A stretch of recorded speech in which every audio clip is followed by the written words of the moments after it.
ಇನ್ನು ಸಂತ್ರಸ್ತೆಯರ ನೆರವಿಗಾಗಿ ಸಹಾಯವಾಣಿ ತೆರೆದಂತ ಎಸ್ಐಟಿ ಕಾನೂನು ನೆರವು ರಕ್ಷಣೆ ಸಹಾಯ ಬೇಕಿದ್ದಲ್ಲಿ ಸಂಪರ್ಕಿಸಿ ಅಂತ ಹೆಲ್ಪ್ ಲೈನ್ ಅನ್ನು ಆರಂಭ ಮಾಡಲಾಗಿದೆ. ಯಾರ್ಯಾರು ಸಂತ್ರಸ್ತರಿದ್ದಾರೆ ಅವರ ನೆರವಿಗಾಗಿ ಈಗ ಸಹಾಯವಾಣಿಯನ್ನು ಎಸ್ಐಟಿ ಓಪನ್ ಮಾಡಿದೆ. ಕಾನೂನಿನ ನೆರವು ಏನಾದರೂ ಬೇಕಿದ್ರೆ ರಕ್ಷಣೆ ಸಹಾಯ ಬೇಕಿದ್ದಲ್ಲಿ ಇಂಥ ನಂಬರ್ನ ಸಂಪರ್ಕಿಸಿ ಅಂತ ಸಂತ್ರಸ್ತೆಯರು ಮುಕ್ತವಾಗಿ ಸಂಪರ್ಕಿಸುವಂತೆ ಎಸ್ಐಟಿ ಪ್ರಕಟಣೆ ಮಾಡಿದೆ. ಸೊ ಅದಕ್ಕೆ ಹೆಲ್ಪ್ಲೈನ್ ನಂಬರ್ 6360938947 ಈ ನಂಬರ್ಗೆ ಕರೆ ಮಾಡಿ ದಯವಿಟ್ಟು ನಿಮ್ಗೆ ಏನಾದರೂ ತೊಂದರೆಗಳಾಗಿದ್ದರೆ ಈ ಓಪನ್ ಆಗಿ ಬಂದು ಮಾತಾಡ್ಬೋದು ಅಂತ ಹೇಳಿ ಬೆಳಗ್ಗೆ 8ರಿಂದ ರಾತ್ರಿ 8 ಗಂಟೆವರೆಗೆ ಕರೆ ಮಾಡಿ ಸಂಪರ್ಕಿಸಿ ಅಂತ ಹೇಳಿ ಈಗ ಒಂದು ಪ್ರಕಟಣೆಯನ್ನು ಹೊರಡಿಸಲಾಗಿದೆ. ಸೊ ವ್ಯಕ್ತಿಯ ಗುರುತನ್ನು ಗೌಪ್ಯವಾಗಿ ಇಡಲಾಗುತ್ತೆ.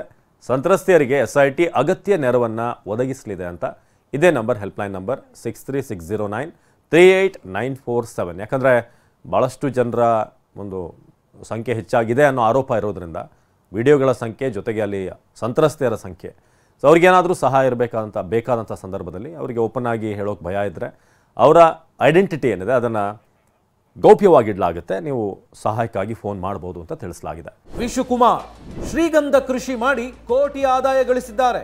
ನೀವು ಕೂಡ ಅವರಿಂದ ಕಲಿಬೇಕಾ? ಅವ್ರ ಜೊತೆ ವಿಡಿಯೋ ಕಾಲ್ನಲ್ಲಿ ಮಾತಾಡಬೇಕಾ? ಈಗಲೇ ಫ್ರೀಡಮ್ ಆ್ಯಪ್ ಡೌನ್ಲೋಡ್ ಮಾಡಿ.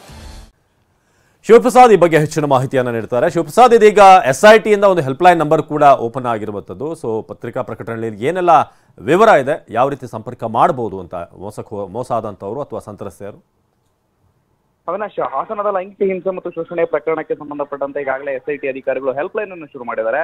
ಈ ಒಂದು ಹೆಲ್ಪ್ ಲೈನ್ಗೆ ಬೆಳಗ್ಗೆ 8 ಗಂಟೆಯಿಂದ ರಾತ್ರಿ 8 ಗಂಟೆವರೆಗೂ ಕೂಡ ಕರೆ ಮಾಡಿ ಸಂತ್ರಸ್ತರು ಹಾಗೂ ಸಂತ್ರಸ್ತರಿಗೆ ಸಂಬಂಧಪಟ್ಟಂತೆ ಯಾವುದೇ ರೀತಿಯ ಮಾಹಿತಿಗಳಿದ್ದಂತಲ್ಲಿ ಈ ವಿಚಾರವನ್ನ ಎಸ್ಐಟಿ ಅಧಿಕಾರಿಗಳೊಂದಿಗೆ ಮಾಹಿತಿಯನ್ನು ಹಂಚಿಕೊಳ್ಬಹುದಾಗಿದೆ ಅಂತ ಹೇಳಿ ಹೇಳಿರ್ತಕ್ಕಂಥದ್ದು.